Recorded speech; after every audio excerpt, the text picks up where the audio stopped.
How you doing? This is Reanimated, episode 284. My name's Stuart, and joining me is H.A. Conrad in New York this morning. Hello. Hello. Hey, greetings. It's actually a huge news week. Yeah. Zombie stuff, but we do have a couple of things to get into before we get to season 10, episode 20 of The Walking Dead Splinter. So let's kick it off. Hit it. Welcome. Hello. So wanted to talk just a little bit about current news events and stuff happening with reopenings. And the biggest thing that came out is just Miami is, not shockingly, a big meltdown right now. They're calling out people to try to get people to not be out on the streets. I expect we'll probably see some spiking COVID cases. It's been spiking, but not as much as you probably would expect. Maybe because it's a younger cohort of people down there, but kind of disheartening to see what's happening. And hopefully this isn't what happens elsewhere, but really this is just masses of people in the worst case scenario. And it stressed me out so much that I couldn't even honestly watch some of the footage or see some of the photos, because the idea of just that many people out unmasked freaks me out. Maybe that's just the reality that I am living in these days, but I don't know if you saw it all, but it really is quite upsetting.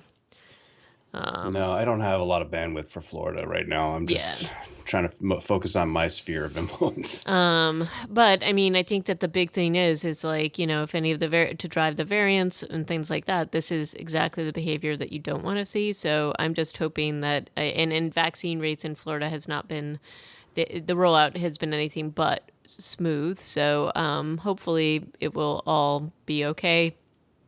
The other thing that came up yesterday was that although most colleges have canceled spring break, the students are doing it anyway because they are all remote classes. So it's not like they're tied to a location, right?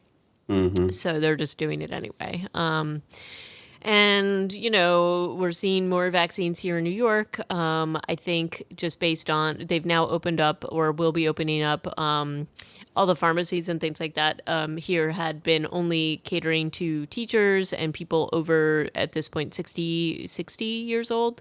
So they are now opening that up to everybody with any of the comorbidities and health issues.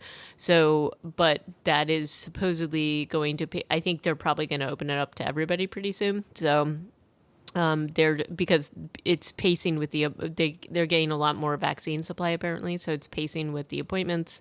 So New York is now, I think they said 25% of the population is currently vaccinated at least with one shot, which is a pretty, it's getting there. How is it still going on with your neck of the woods?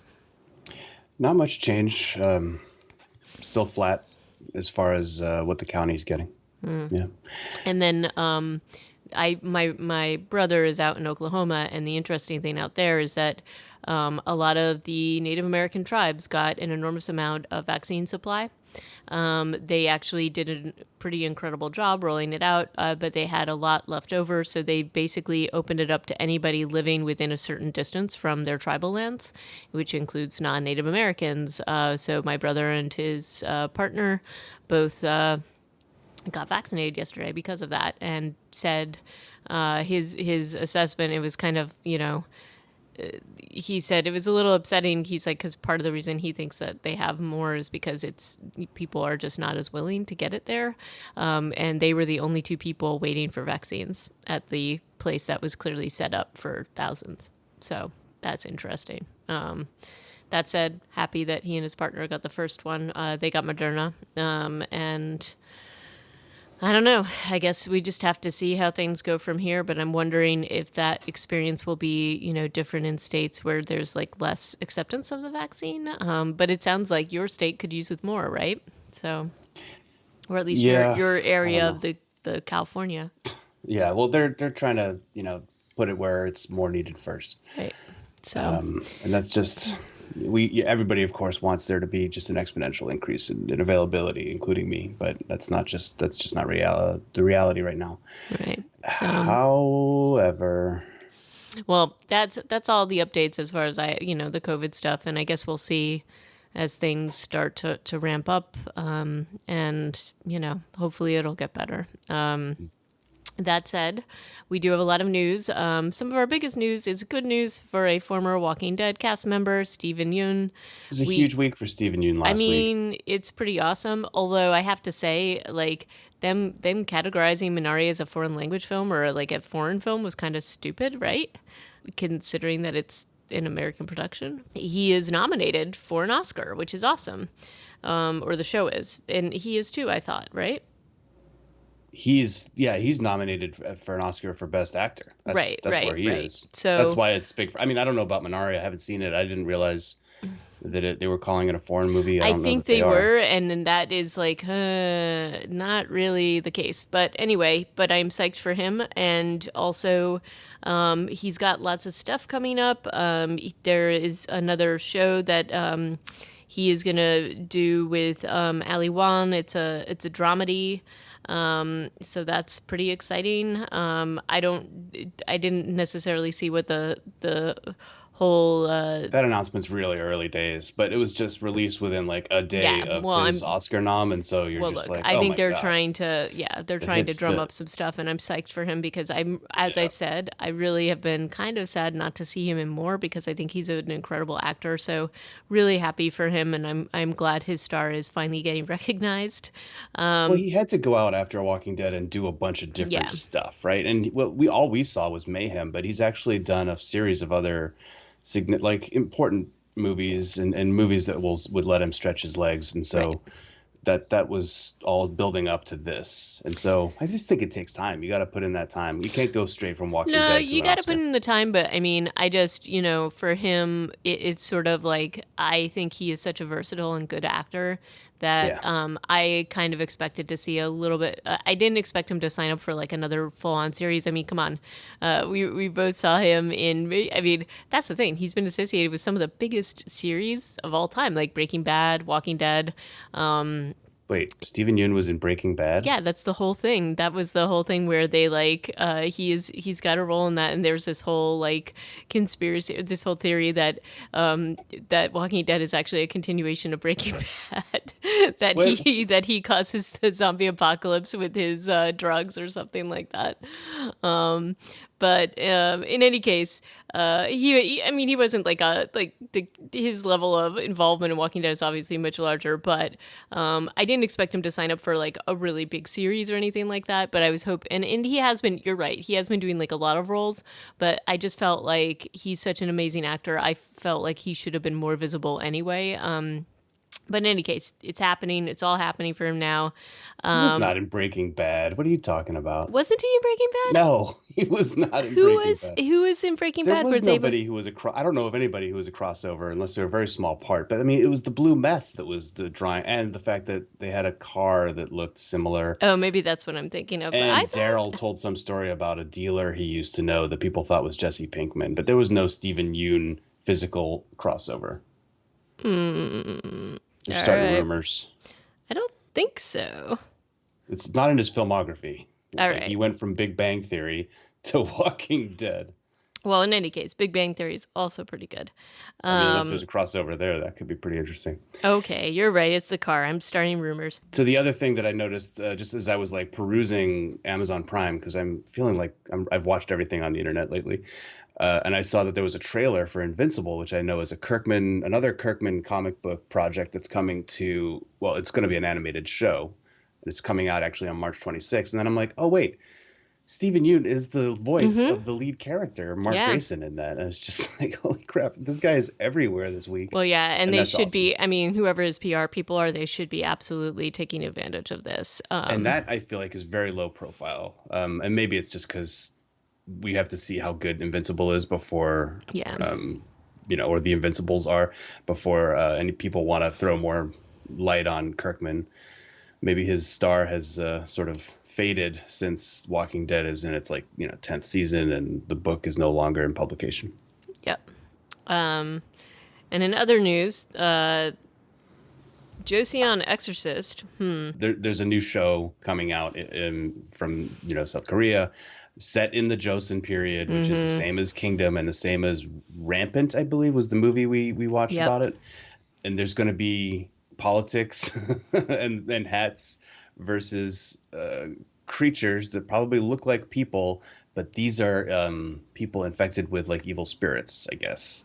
But definitely not zombies. This is definitely different from the kingdom. They go to great effort to state Well, that case in this article. Their Joseon thing, though, question.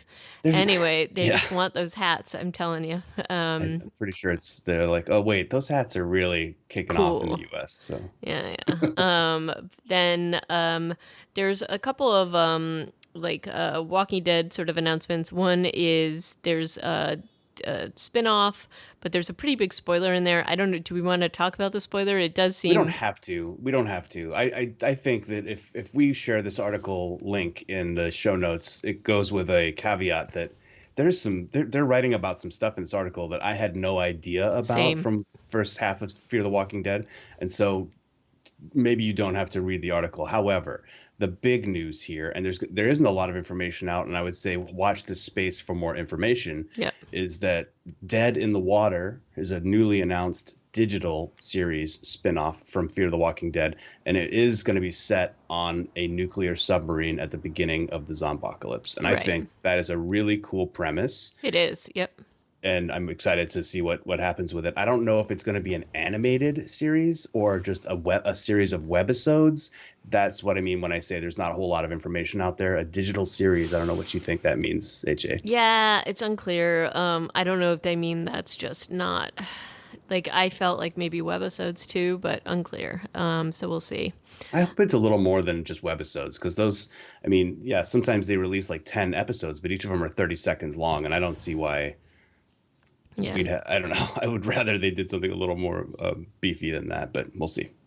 In other news, Zack Snyder, basically more Army of the Dead, sort of teasery stuff going on. With that. This was such clickbait to me. Oh, I saw clearly this it is. headline or the I lead, just and I was. was just, I'm basically using this as a moment to talk about Zack Snyder for a sec, which is oh first of all, God. this is clickbait, and anyway, he says that his group of people are better at killing zombies than they were in Dawn of the Dead. Which, yeah, no kidding, because they're So all the like Army of the military, Dead. because they're like Yeah. military trained. So of course they are.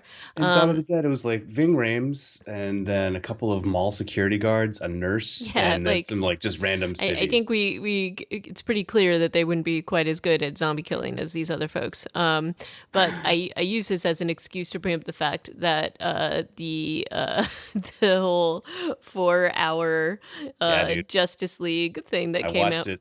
You I watched it? watched it. I Yeah, I have watched not it. Took yet. like 4 sittings, but honestly, it elevates that film, which was kind of meh, to Okay. holy crap.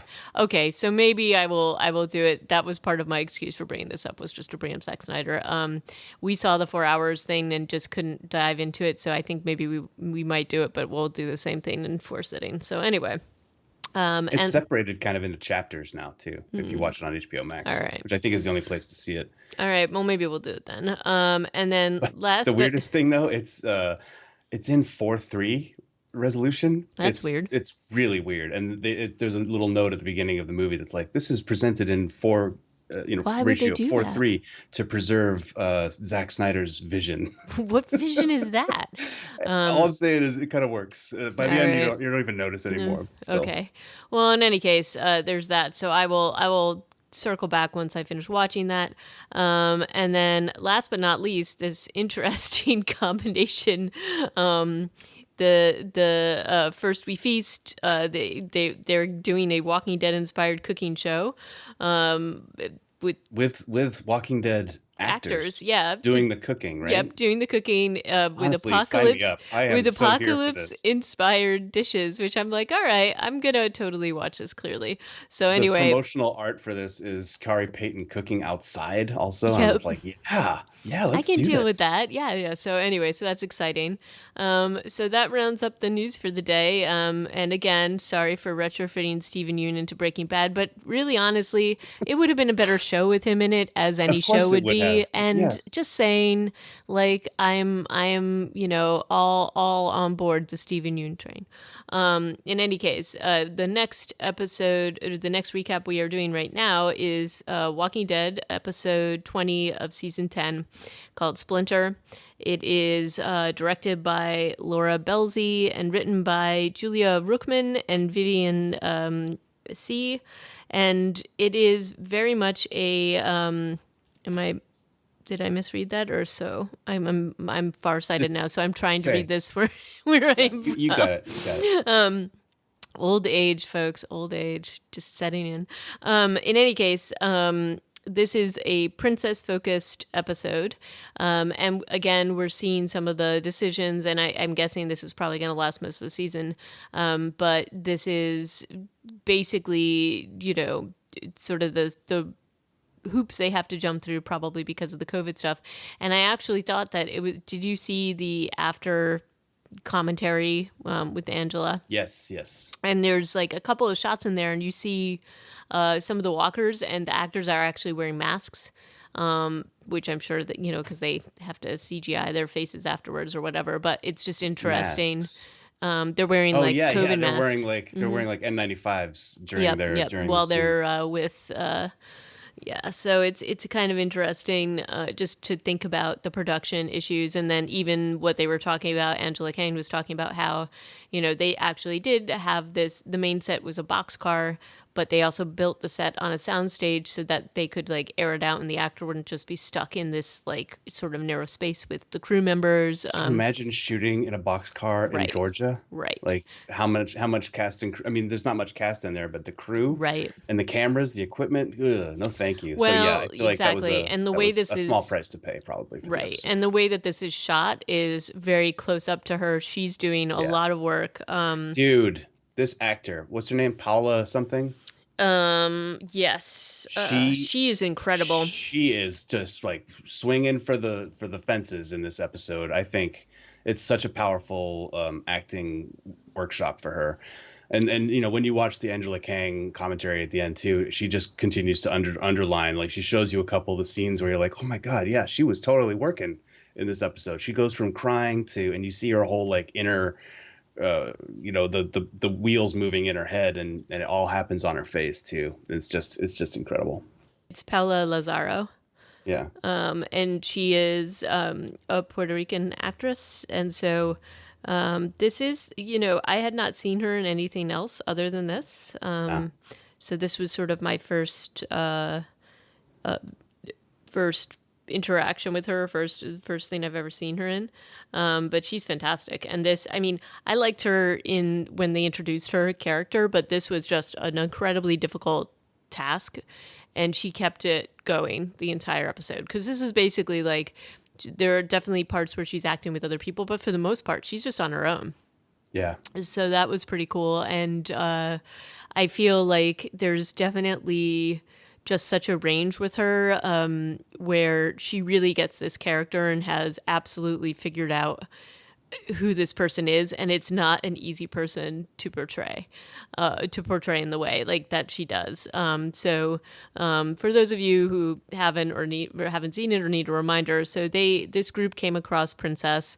She's been living on her own during this whole thing, and has really come up. I don't even remember if in her backstory she was in a group. I think she might have. She might have been at some earlier, point. but then is not, and She's has been on her own for a long time, and like and maybe years. she's showing some cracks because of that. But like she basically was coming up with little vignettes with walkers just to like keep herself, probably to as a defense mechanism so that she's not lonely. And she really has lives a in her hard head. She lives in her head all the time, and I think we just kind of get to see some of that in here. right. in And this she episode. also, and because of that, she also has a very hard time just sort of disseminating what is real, what is not, and also dealing with real people, which we saw in when she was introduced, because she definitely was, sort of doing her thing and not realizing necessarily the impact it was going to have, or maybe she didn't realize it. She's just not used to being around humans, really. And aside from that, in this episode, we hear some of the background before the whole thing happened, before the whole zombie apocalypse happened. And it also set her up. Maybe in some ways it set her up to survive, but it was definitely not the healthiest of environments. And so that is also informing how her reactions to all of this have been. So Another abused person Yep. coming out, at least being a survivor in the zombie apocalypse. Yep. So add her to Daryl and Carol, at least for this like season appendix. There's been a lot of Right. abuse stories, right? And yeah, so it's that was an interesting revelation too. And one of my other favorite parts about this episode is the way that the other characters kind of get portrayed. Mm-hmm. Angela Kang goes into a fair amount of detail on it with Ezekiel. He gets a lot of lines, and there are a few scenes with her and him, and he is a very different version of Ezekiel in this. And I thought that was a lot of fun for Kari Payton to be able Yep. to stretch his legs a little bit inside this character. I guess getting outside of him a little, but you can, as soon as he drops into that skylight, you're like, and he says something like, "It took some epic maneuvering." I'm like, Yeah. that's, I mean, in hindsight, and not that I knew that it was in her head when I was watching it, Oh, so I will admit but to you, I immediately thought it was all in her head. of course, So, HA, you are always 10 steps ahead, certainly of me. well, But when I just was like, oh, this is not something the way he would speak. the But reason why I thought it might be the case was actually even from the beginning. Everything is very much from her point of view in such a narrow way, mhm. and it's interesting because it's something that Angela Kang says in the after commentary, which is that part of what they're trying to do here is to show like what perspective it might be, and that things might not be as the person that you're the perspective you're seeing it's what they're seeing it, but it may not be reality. And you like, especially in dealing with this new group of people, there's just like a ton of fear, unknowns, and you see these people dressed up in all this like crazy armor. And for Princess, it was sort of like there was a bit of a the way it was filmed with the focus felt almost dreamlike. Like there was a lot of like sort of quick edits, but also like kind of blurring almost. So it almost seemed like, is she actually seeing this? Is this? So it made me question her narrative from the beginning, like even from when they were being taken and put into the boxcar. So I was a little bit on guard. And then when Ezekiel wasn't acting quite as the Ezekiel we know, I was like, oh, this has to be in her head. And similarly, I wasn't totally positive about Kumiko, or Yumiko rather, but because we don't see her, like she's just talking to her through the boxcar. Yeah. But part of me was like, is this in her head, or is there somebody pretending to be Yumiko over there, just trying to get information from her? So I just felt like things weren't as they seemed. So that Yeah, was sort of where I I was was coming at it. expecting them to pan out and then just show people standing outside the train car listening to her talking. Right. But Like they, yeah, I had the same reaction. And then the other part of it was, and again, this was just like, oh, this is kind of strange. Like the hole that she can get out of outside into the world. hmm It didn't necessarily, it felt like a pretty big oversight for a group that seemed so organized. So I just felt like things couldn't be quite as they were appearing, but I wasn't sure of everything. Like I wasn't sure if maybe Ezekiel was there and she was just sort of like projecting these I mean, reactions to him. even by the end, even watching Angela Kang's description and like explication of what you've just seen, by the end of this episode, she even throws some more doubt on it. She's like, "Did she even reach for the guard's machete at the beginning of the episode? Hmm. We're not sure if that even happened, or if she was just picturing the worst case scenario," which I can 100% relate to. Right. Like playing those sorts of things in your head over and over again. And And did she ever even run out of the train car after she's taken out the guard and have that conversation yeah. at the fence with those two zombies and Kari Payton? And Well, I think no. I think the answer is no. She never did any of that stuff. She was right. always just in the train car losing her mind. And Right. that's kind of an interesting revelation to have too. Right, and even how they reveal it, the story that she's telling Yumiko, or she thinks she's telling Yumiko, who knows what's happening there? As you said, like we don't know whether the things that she saw actually happened, and or if it's just like her having pretty much like a breakdown because of the fact that she's now locked in a confined space, which is a trigger for her, and the splinter is obviously a trigger for her, and she's even telling a story, and at the end of it goes, oh, I didn't realize that this is where it was going. So even in her own head, she doesn't know, like sort of like she's just doing, and she's doing all these like kind of self-comforting things, like naming the capitals of the United hmm States. hmm And so we learn so much about her. And again, I cannot, you know, express enough how great this actor is in portraying this character. And frankly, the writing for this character, Yeah, I've always been a fan of it, and I think like putting all of these quirks and ticks and little like you said, self-soothing or like self mental corrections that she has to do to like keep herself on track. This is this They're telling a story about a woman who's been on the edge of losing her complete mind for a long time, and she's come up with all these tools that kind of work for her, but obviously don't really work when she's locked in a train car. And I think that just paints a really complete, not complete, but a really good picture, a deep picture for this character. And this show has not done this kind of character development in seasons, and I'm honestly just so glad that they've had this opportunity, and it's been now 3 episodes of really intense character development.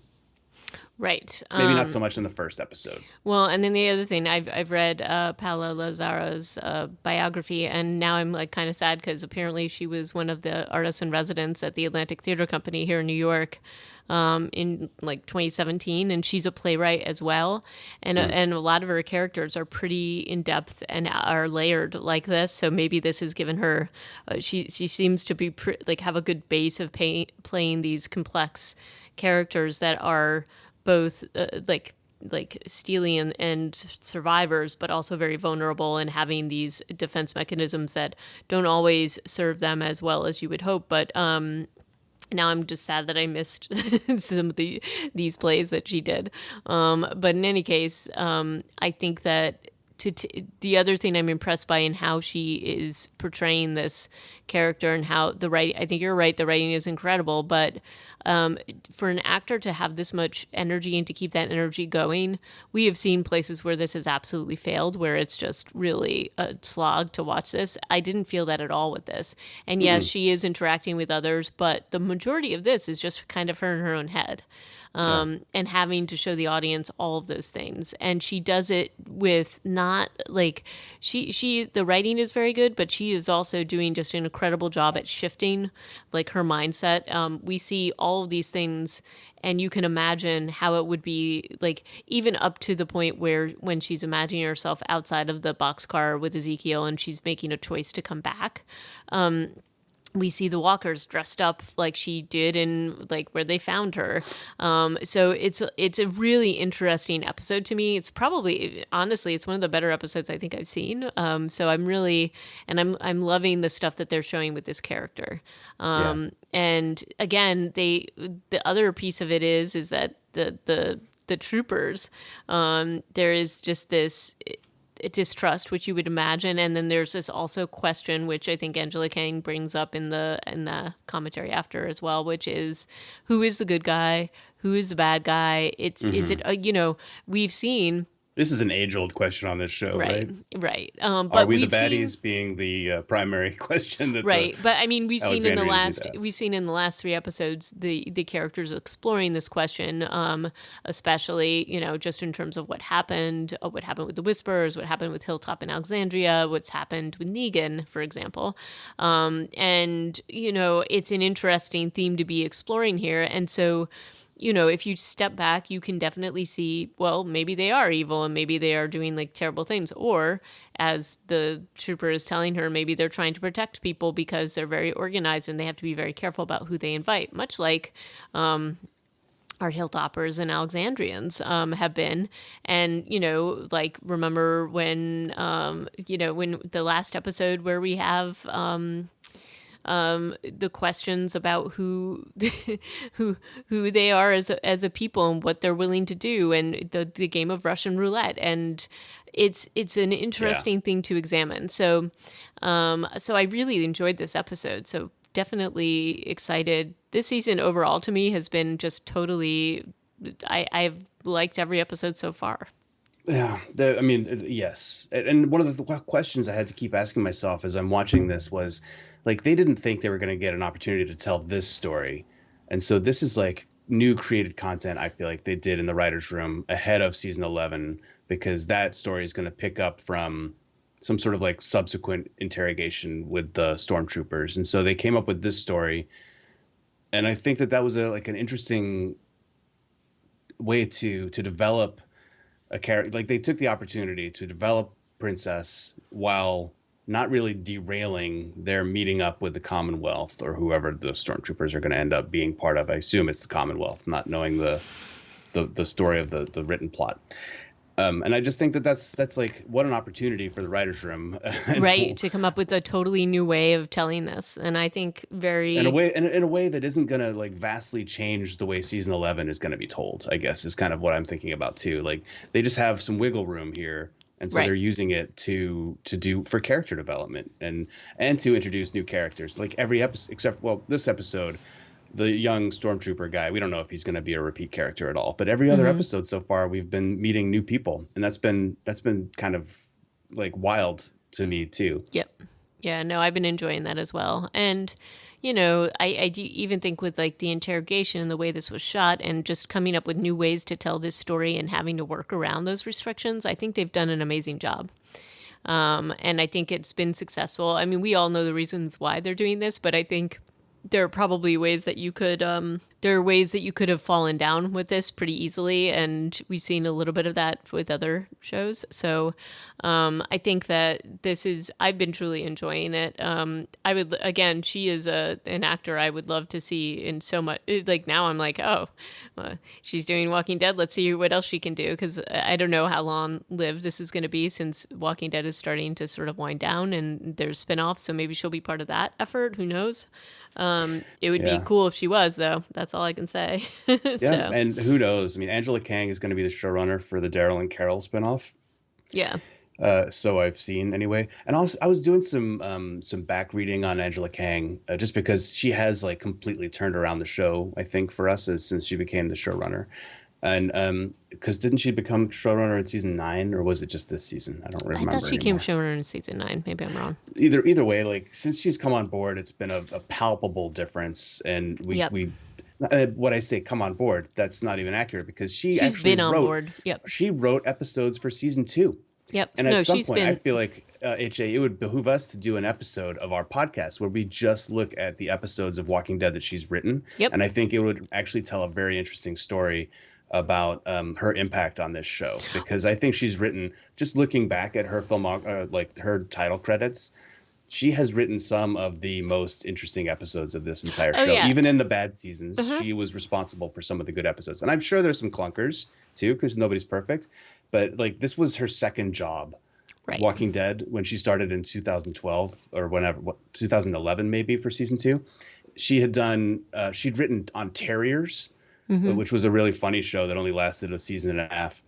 And then she came to Walking Dead, like, and that was out of grad school, as far as I can tell. I think she might have interned on one other show, like an End of the World show that was a pilot on Amazon that we hated. But this was not like, she has not been doing this. She didn't have a huge career before Walking Dead. Like this is, I think, the majority of her work. And I think the show was really lucky to get her. Oh, I think they're definitely lucky to get her. I also definitely know that whenever she has written an episode, it tends to be one that you and I like.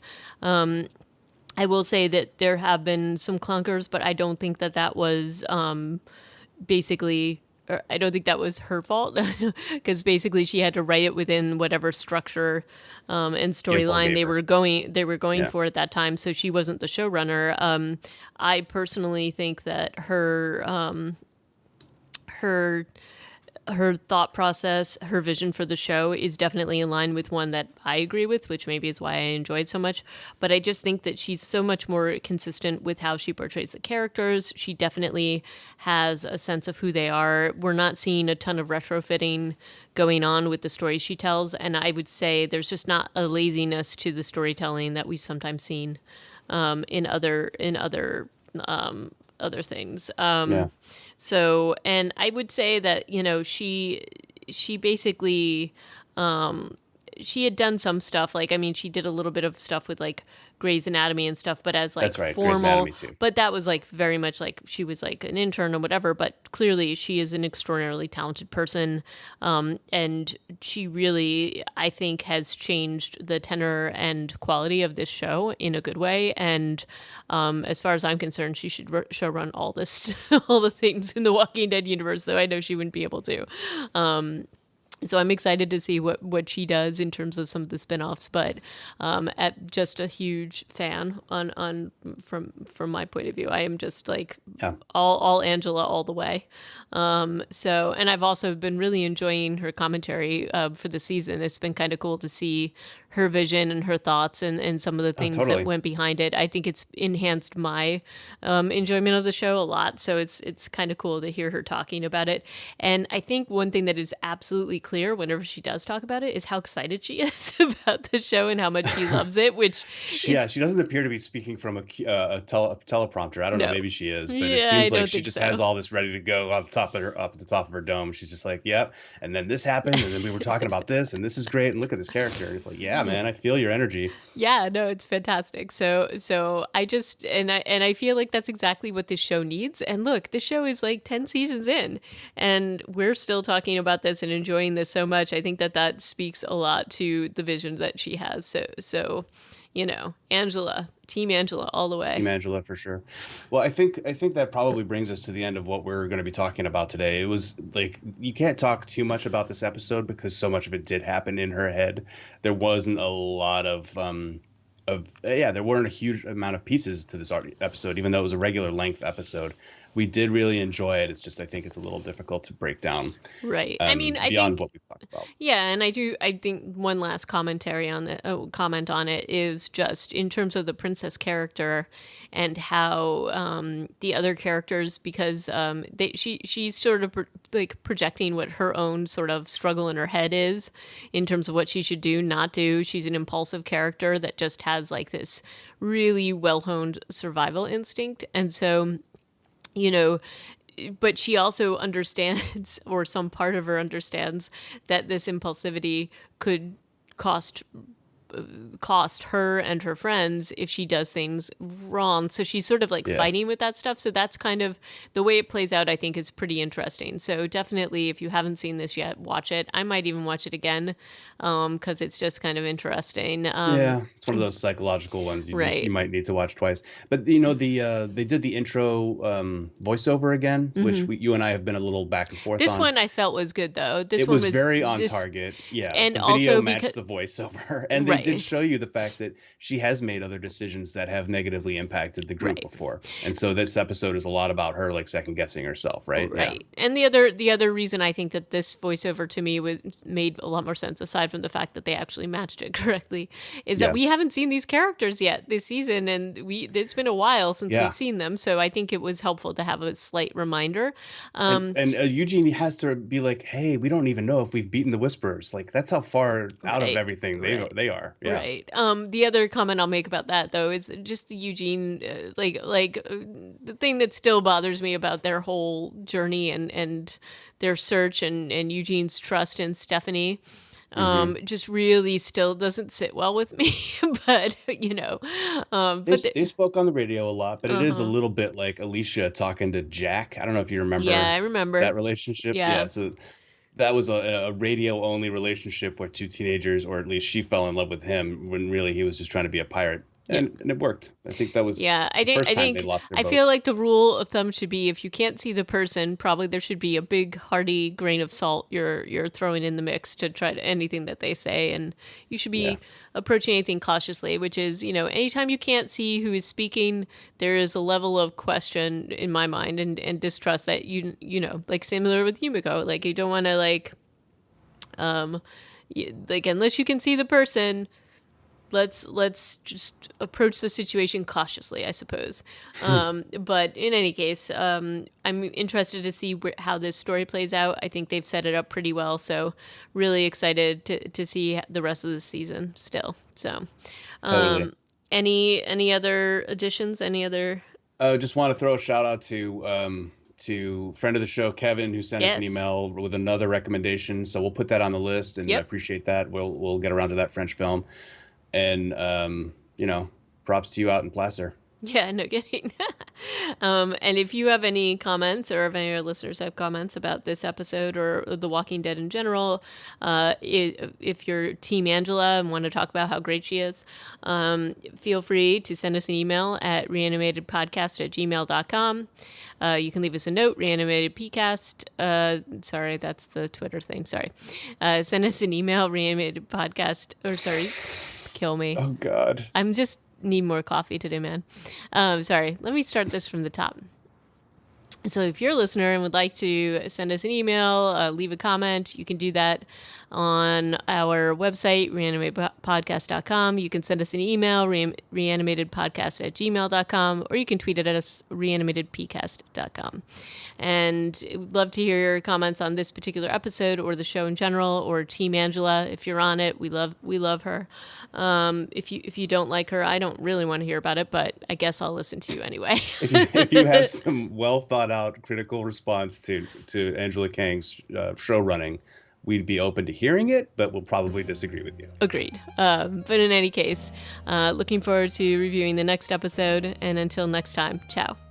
Alrighty. Ciao. Bye. Thank you. Goodbye. Bye-bye.